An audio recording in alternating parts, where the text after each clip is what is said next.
Web, TV Info, le direct.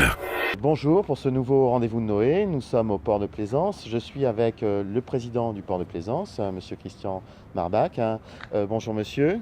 Bonjour. Donc nous sommes ici pour que vous nous expliquiez un peu l'activité aujourd'hui du port de Plaisance. Le port de Plaisance est un EPIC, un établissement public industriel et commercial qui appartient donc à la mairie de La Rochelle. Donc le conseil d'administration que je préside est constitué principalement d'élus municipaux et de sachants comme moi. Donc d'autre part, je suis expert maritime. Il y a des architectes navals, il y a des gens comme ça, des architectes de bâtiments aussi, qui nous aident à gérer le port. D'accord. Et aujourd'hui, le port de Plaisance, en chiffres, ça donne quoi?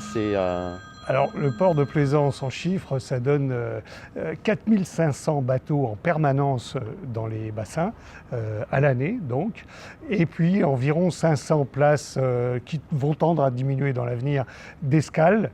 Et c'est une escale extrêmement favorisée par rapport aux autres ports, puisque depuis l'extension de l'extension, on a des places d'escale qui sont des vraies places avec des catways, ce qui est totalement exceptionnel par rapport à tous les autres ports de la façade atlantique. Alors, je ne sais pas du tout ce que sont des catways, donc il va falloir m'expliquer. Alors, ça veut dire que chaque bateau a sa place à lui.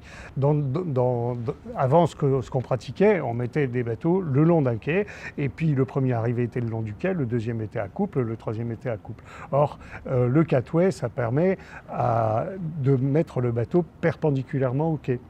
D'accord, bon, ça c'est compris. Le port de Plaisance de La Rochelle est aujourd'hui l'un des premiers ports de plaisance sur la façade atlantique, je crois.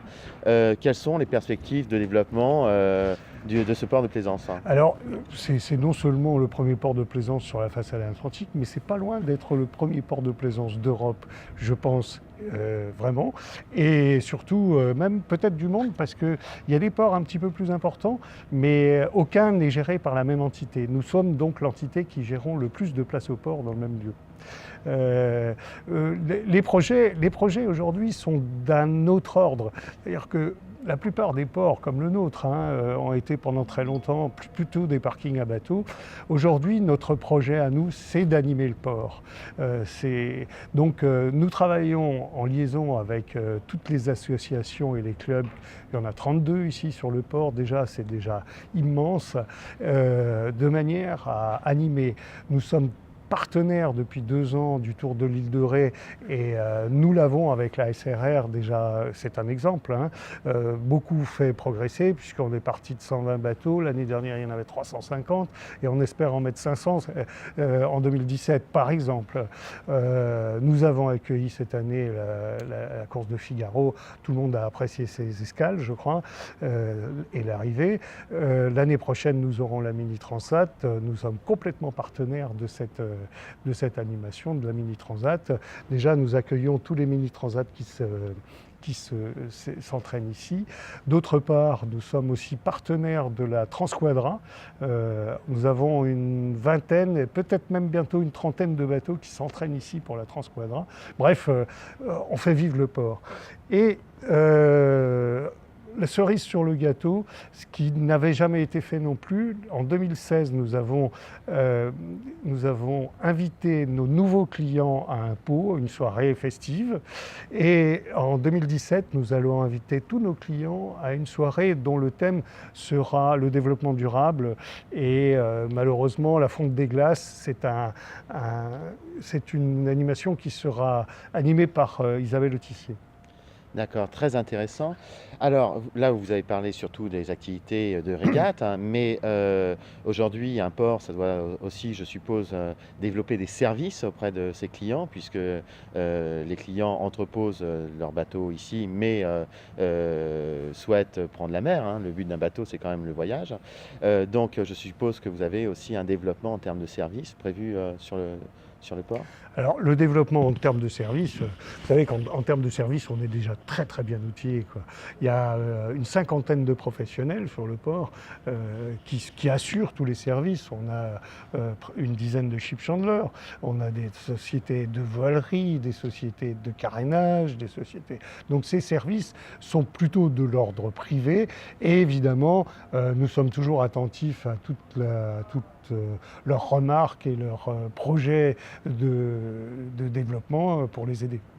D'accord. Et aujourd'hui, les remarques et les projets de développement qui vous sont proposés, Alors, il y en a ou... oui. Alors, il y en a une principale, c'est sur le Bout-Blanc. Du fait de l'extension sur ce bassin-là, on a presque 2000 bateaux. C'est énorme. Et donc, le bâtiment qui est au bout de ce Bout-Blanc va être complètement rénové entre 2017 et 2018 et contiendra des services directs aux plaisanciers comme une laverie, une boulangerie, etc. Oui, parce que c'est un peu ce qui manquait aujourd'hui, hein. C'est en effet un petit commerce de proximité Voilà. qui permet le ravitaillement des gens qui sont en escale ici au port de La Rochelle. Oui, alors c'est de l'ordre privé aussi, normalement, mais là nous aurons des locaux qui permettront à des entreprises de s'installer là-dedans.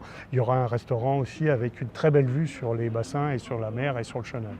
Alors, dernière question, c'est celle du port à sec, hein. Il y a eu un projet de port à sec. On a lu que le projet n'était plus d'actualité ou plus sous la forme sous laquelle il avait été présenté. Qu'en est-il aujourd'hui? Alors aujourd'hui, nous sommes toujours partenaires de ce port à sec.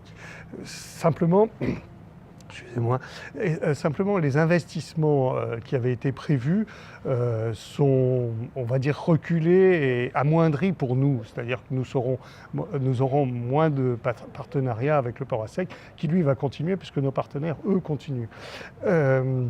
Tout simplement parce que les investissements que nous devons faire de ce type au Bout-Blanc dont je viens de parler sont quand même assez importants et il faut choisir.